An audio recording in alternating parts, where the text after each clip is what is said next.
le numérique, une opportunité inestimable pour l'Afrique. Nous avons des problèmes simplement pour envoyer des messages. Nous avons des problèmes pour regarder des vidéos. Nous n'arrivons même pas à travailler sur YouTube. Encore moins parler même de manière efficace, de faire des directs sur Facebook ou YouTube. Ce n'est pas que nous n'arrivions pas à les faire. Nous le faisons. Mais à quelle vitesse? À quel rythme? Regardez les coupures, les ralentis, ainsi de suite. Ça, c'est quand même la connectivité passe. Pourtant, les débits africains et même camerounais, le débit moyen du câble réseau en Afrique centrale et surtout au Cameroun est vraiment acceptable. J'avais fait une vidéo par le passé où il se situe à plus de 1,3 mégabits, ce qui est vraiment intéressant comme moyenne, même dans le monde. Mais maintenant, le problème est celui de la gestion.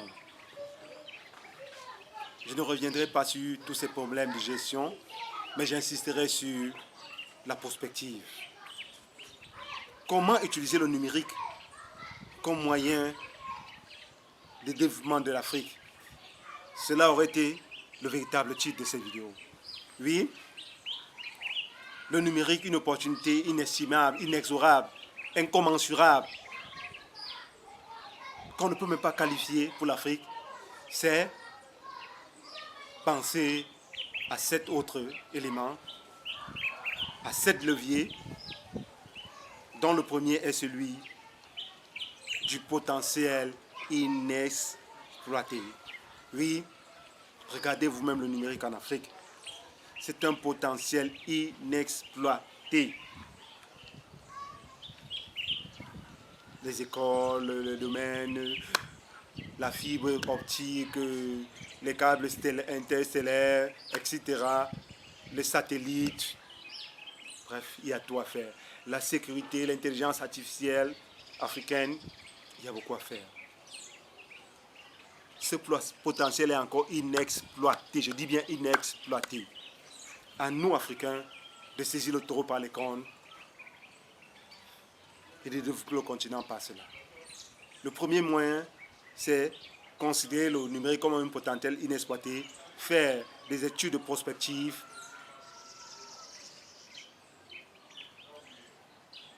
bien évaluer les besoins et surtout penser à un plan d'action pour implémenter de manière efficace le numérique dans nos pays. Oui, vous me direz qu'il y a des actions concertées entre les pays. Oui, vous me direz que chaque pays a sa politique nationale d'implémentation du numérique. Mais je ris.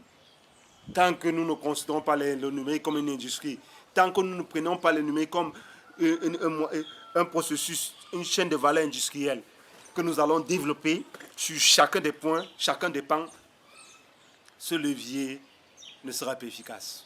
Pour qu'il soit efficace, nous avons encore beaucoup de choses à faire. D'autres, comme le deuxième levier, qui est celui de la formation. À ce niveau, je tiens à tirer un coup de chapeau aux pays africains, car tous, quasiment tous, ont mis le pied à l'étrier.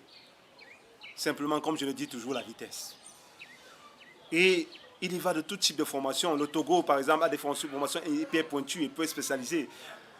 Le Sénégal, d'autres étaient spécialisés dans l'animation, les films d'animation, les jeux vidéo, ainsi de suite. Le Cameroun dans le jeu vidéo, un peu moins dans l'animation, le cinéma, ainsi de suite.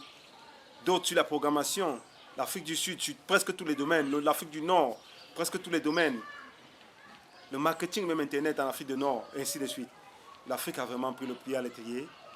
Maintenant, que la vitesse soit accélérée, que les processus soient améliorés et surtout qu'il y ait davantage d'écoles de formation spécialisées dans le numérique afin d'avoir nous-mêmes nos propres structures, nos propres éléments d'organisation numérique.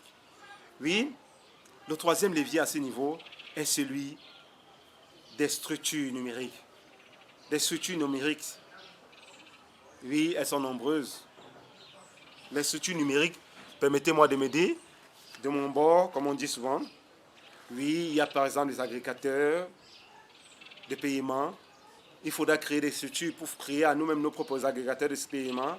Il faudra créer des structures au niveau légal pour la législation numérique, les droits à l'image, les droits voisins et autres droits numériques, les droits nouveaux même du numérique, les droits interactivité, la transdisciplinarité numérique, l'hyperactivité numérique. Il faut penser à cela.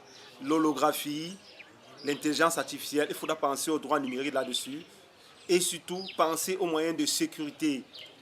Toujours comme structure, il faudra créer des structures de formation et surtout implémenter des moyens, des politiques de suivi au niveau de la sécurité numérique, des politiques à la fois continentales et surtout des politiques sous-régionales et nationales entre les pays.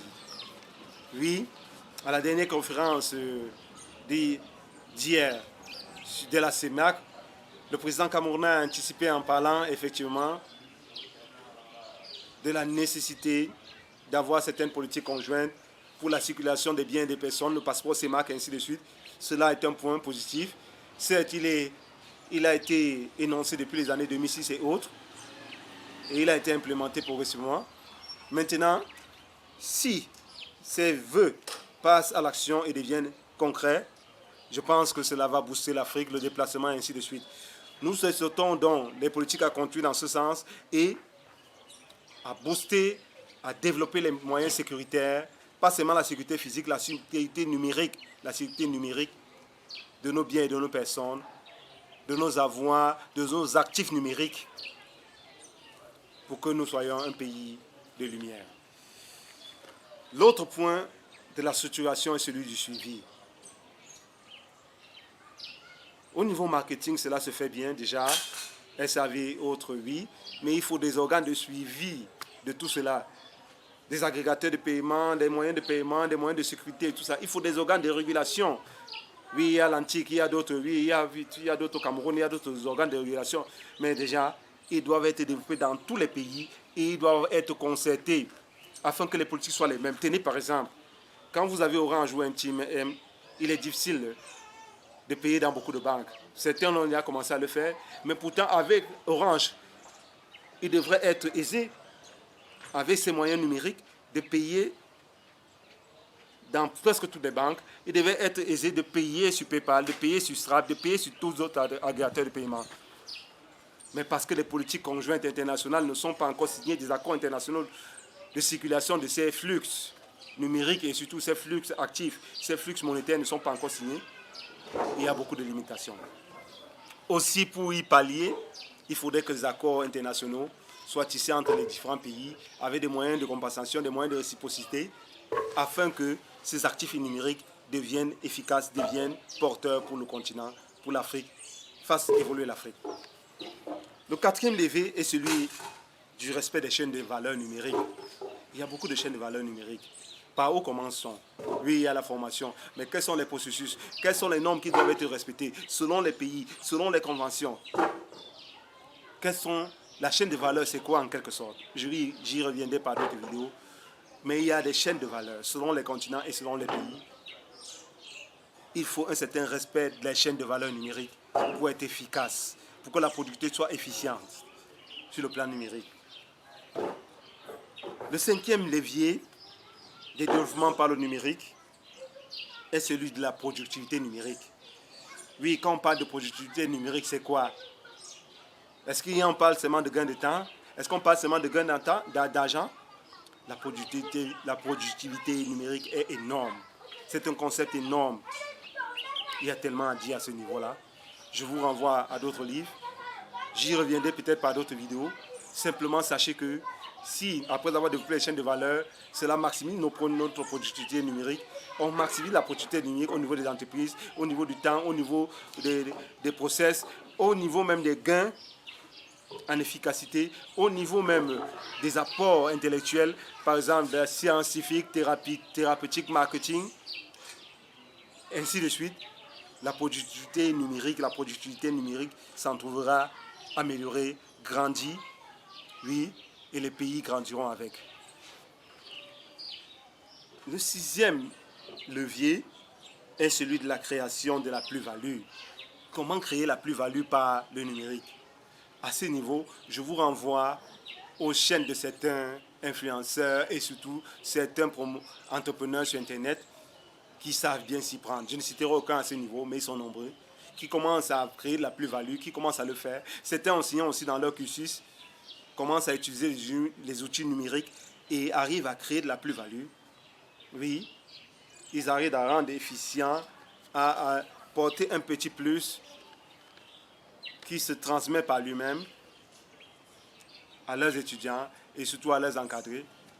Au niveau commercial et marketing, les producteurs, les entrepreneurs arrivent à le faire, certains arrivent à bien le faire. Mais il s'agit maintenant de systématiser ces processus, de rendre la plus-value numérique identitaire, de faire d'elle quelque chose de reconnaissable, afin qu'il y ait une identité numérique par pays, par continent, qu'il y ait des identités numériques qui sont transversales et qui se communiquent à la postérité, qui se transmettent et qui rendent les processus plus efficaces, efficients. Je dirais même hyper performants. Oui, il y va de l'excellence numérique, de l'excellence numérique, de l'excellence numérique que nous souhaitons tous. Le dernier levier est celui de l'anticipation. Oui, activez la cloche de notification, faites des commentaires, partagez. Oui, défoulez-vous comme vous voulez.